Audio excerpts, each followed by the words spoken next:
Hello everyone, you are watching a snippet of the Countdown program from January 16, 2023. Today is Monday. See the full version on Patreon. And thanks to everyone who is becoming our patrons right now. NATO Secretary General Jens Stoltenberg assessed the prospects for relations with Russia. In his opinion, there is no need to wait for normal relations even after the end of the war. It won't be like before. Even if the guns fall silent in Ukraine, we should not expect that our relations with Russia will normalize, the NATO Secretary General said in an interview with the German publication Handelsblatt. And he did not deceive, because the average Russian will certainly perceive the inevitable defeat in the war with Ukraine as a route provided by aggressive assistance to Ukraine from the West.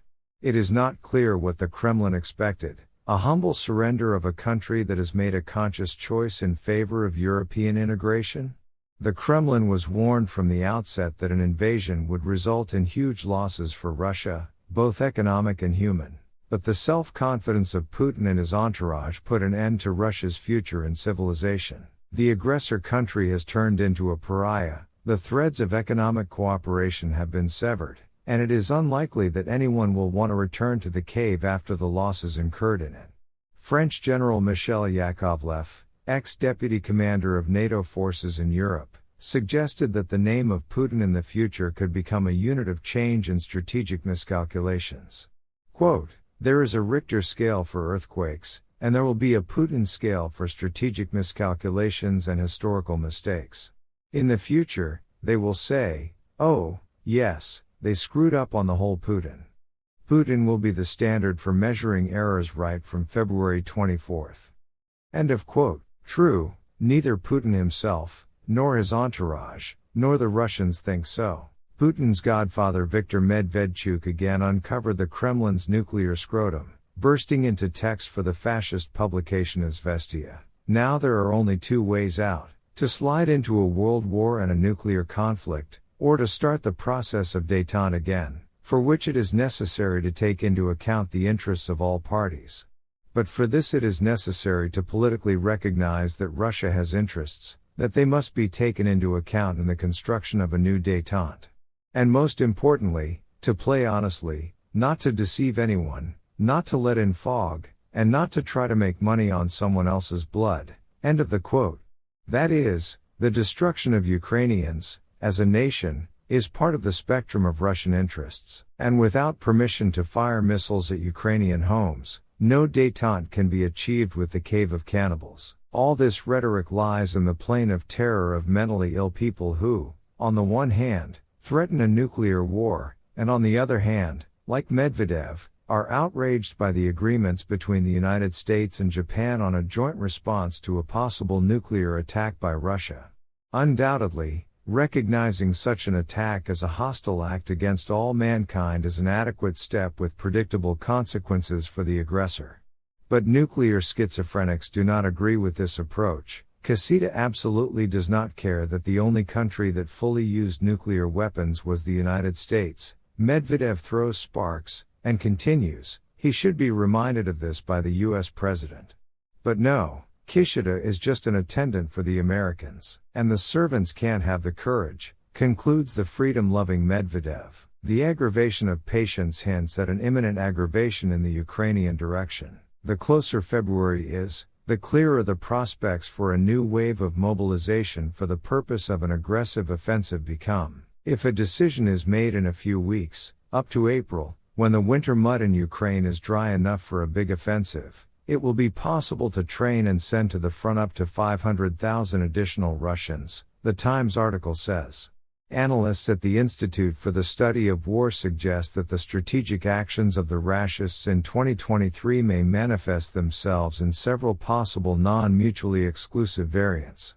The first scenario assumes a large offensive by the Russians in the Lugansk direction. The second implies a defensive operation to defeat and use the Ukrainian counteroffensive.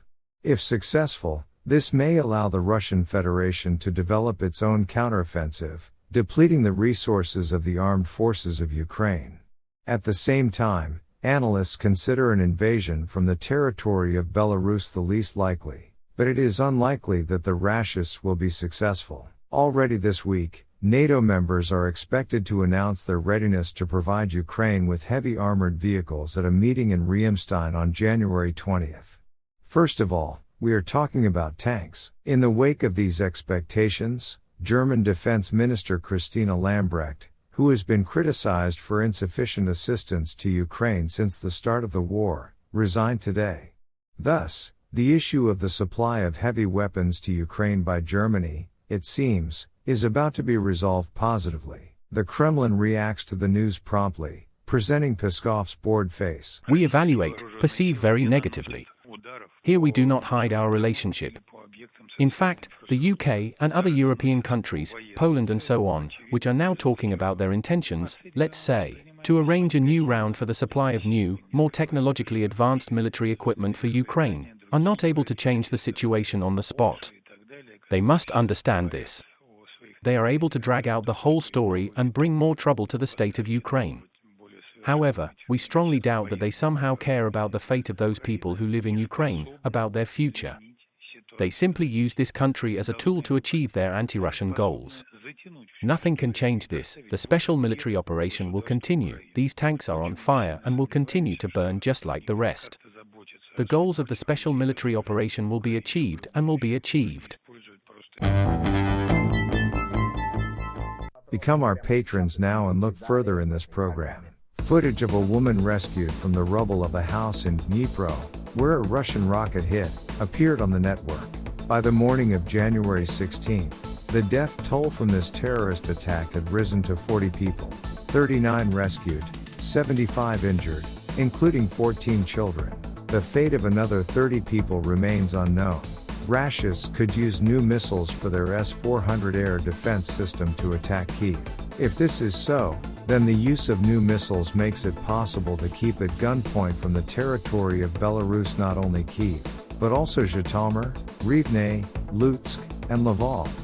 Special human rights activist Vladimir Osechkin continues to flood Europe with troubled Russians. This time, he presented Andrei Medvedev, a killer from the Wagner PMC who had fled to Norway, who allegedly could testify against Prigozhin.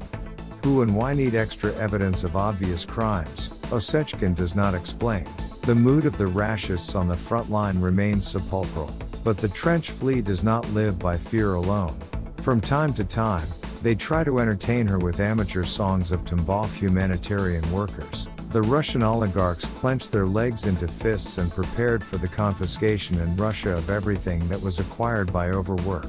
After all, a protracted blitz crash requires money, not again, but again. The central bank is whispering about the imminent sudden reorganization. The functions of the regulator will allegedly partially go to the Ministry of Finance and some newly created body controlled by the Security Council. With the slide towards martial law, the rumors may not be groundless. And that is all. See the full version on Patreon. And thanks to everyone who is becoming our patrons right now. Hugs to all. See you on Thursday. Glory to Ukraine.